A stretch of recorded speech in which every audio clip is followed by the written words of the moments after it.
नमस्कार मित्रांनो, आपण बघत आहोत की 27 मे 2025 ते 5 जून 2025पर्यंत आपली टेट परीक्षा आयोजित आहे। या परीक्षेमध्ये माझी पण परीक्षा 28 तारखेला 28 मेला मी पेपर दिलेला। त्याच्यामध्ये अगदी साधे सोपे प्रश्न होते, जसे की काळावर मराठी भाषेमध्ये काळावर मला 3 प्रश्न आलेले आणि त्याच्यामध्ये सिंपल म्हणजे साधा वर्तमान काळ, साधा भूतकाळ आणि साधा भविष्यकाळ असे 3 प्रश्न मला आलेले काळावर। त्याच्यामध्ये आपण पूर्ण वाक्यही न वाचता टिक कसं करायचं किंवा प्रश्नाचं उत्तर कसं शोधायचं यासाठी मी छोटासा व्हिडिओ बनवलेला आहे।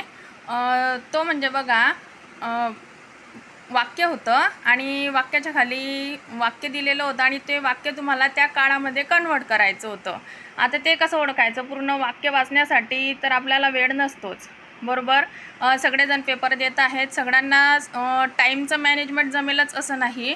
त्याच्यासाठी साधी सोपी ट्रिक कशी वापरायची, आता 4 आणि 5 तारखेला ज्यांचे पेपर बाकी आहेत त्यांच्यासाठी हा छोटासा व्हिडिओ नक्कीच उपयोगी पडेल असं मला वाटतं आहे। जसं की पहा, मला विचारलेलं होतं साधा वर्तमान काळ, खालीलपैकी साध्या वर्तमान काळातील वाक्य कोणते? एक वाक्य दिलेलं होतं आणि मग आपण ते कसं करू शकतो बघा। साधा वर्तमान काळ तो, ते, तात, ज्या वाक्याच्या शेवटी तो, ते, तात हे प्रत्यय लागलेले असले तर समजायचं ते साध्या वर्तमान काळाचं वाक्य आहे।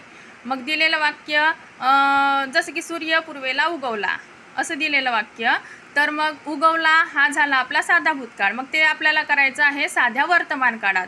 तर तुम्ही शेवटी बघा, तुम्ही असं करू शकतात की उगवतो, तो, परत तात असे प्रत्यय जर लागलेले असले तर समजायचं की ते साध्या वर्तमान काळाचं वाक्य आहे। जसे की सूर्य पूर्वेला उगवतो, मुले शाळेत जातात असे वाक्य। आता बघा, साध्या वर्तमान काळाचं वाक्य प्रत्यय काय लागलेले असतात? साध्या भूतकाळाचं वाक्य ला, ली, ले, लो, बरोबर? ज्या मराठी वाक्याच्या शेवटी ला, ली, ले, लो हे प्रत्यय आलेले असले समजायचं ते साध्या भूतकाळाचं वाक्य आहे। तुम्हाला वाक्य चूज करताना किंवा निवडताना पर्यायामधलं ज्या वाक्याच्या शेवटी ला, ली, ले, लो लागलेलं असलं यापैकी कोणताही एक प्रत्यय लागलेला असला समजायचं ते साध्या भूतकाळाचं वाक्य आहे। जसे की पहा, चिंटू शाळेत गेला, ला प्रत्यय लागलेला आहे, याच्यामध्ये तुम्ही बघू शकता कोणता प्रत्यय लागलेला आहे? ला, बरोबर? आणि आम्ही स्पर्धा जिंकलो हे साध्या भूतकाळाचं वाक्य आहे। जर सपोज तुम्हाला आलेलं असलं की चिंटू शाळेत जातो, हे वर्तमानकाळी वाक्य दिलेलं आहे आणि त्याचं तुम्हाला करायचं आहे साध्या भूतकाळामध्ये, तर तुम्ही पूर्ण वाक्यही न वाचता शेवटचं जर प्रत्यय तुम्ही पाहिला की याला ला लागलेला आहे किंवा ली, ले, लो लागलेला आहे तर तुम्ही ते वाक्य साध्या भूतकाळाचं आहे असं म्हणू शकतात। बघा, आता तिसरा साधा भविष्यकाळ। साध्या भविष्यकाळातल्या वाक्याला लागलेलं असतं इल, इन, नार, उ असे प्रत्यय, बरोबर? आता इन, इल, नार, उ म्हणजे काय? जसं की अशोक गाणे गाईल, काय? तर ठीक आहे, अशोक गाणे गाईल हा प्रत्यय। मी सुंदर चित्र काढणार, नार हा प्रत्यय, बघा।